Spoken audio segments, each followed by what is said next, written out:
Masa PSBB hari ke-9, Pemda Kota Cirebon melalui Dinas Perhubungan Kota Cirebon menutup 2 dari 5 ruas jalan yang direncanakan, yakni Jalan Dr. Cipto Mangunkusumo dan Siliwangi Kota Cirebon. Seperti di Jalan Dr. Cipto Mangunkusumo, tampak petugas menutup jalan tersebut mulai pukul 15.00 hingga pukul 18.00 WIB. Sebenarnya kita pengennya di 5 ruas jalan, tetapi berhubung keterbatasan personil, jadi sementara saya uji coba dulu di ruas Jalan Cipto dan Siliwangi rencananya seperti itu. Nah, ini memang dalam rangka untuk mensikapi PSBB yang sampai detik ini belum efektif ya. Kenapa? Karena ternyata masih banyak terjadi pergerakan orang di dalam kota.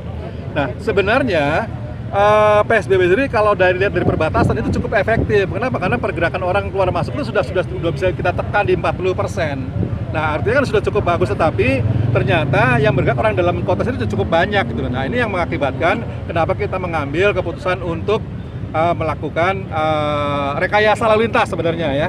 Rekayasa lalu lintas terhadap pergerakan orang di dalam kota. Nah, kemarin perintah pimpinan Pak Wali Kota untuk saya membuat rekayasa di beberapa ruas jalan di dalam kota, seperti itu. Untuk saat ini udah berapa ya Pak yang ditutup Pak sampai saat ya, sampai saat ini kita baru merencanakan 2 titik dulu dari rencana 5 titik, yaitu di Jalan Cipto ini dan Jalan Siliwangi rencananya, seperti itu. Ini bertahap Pak?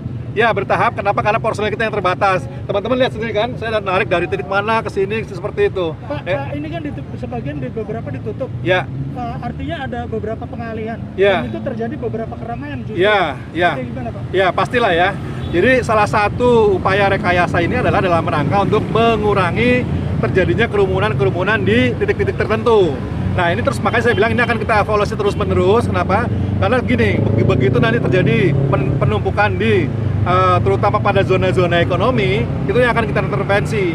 Tapi kalau misalnya pada zona-zona hanya misalkan pergerakan di jalan biasa saja, mungkin nggak kita lakukan. Tapi kalau misalkan di zona-zona ekonomi, misalkan di pasar ya, dekat-dekat mall seperti itu, akan kita lakukan intervensi. Dikatakan Kadisub, untuk di wilayah pembatasan pihaknya telah berhasil menekan pergerakan kendaraan hingga 40%. Jalan lainnya yang akan menyusul ditutup, diantaranya Jalan Nyimas Gandasari, Jalan Kartini, dan Jalan Pasuketan. Cepi Sukmana, Pikiran Rakyat TV, Cirebon.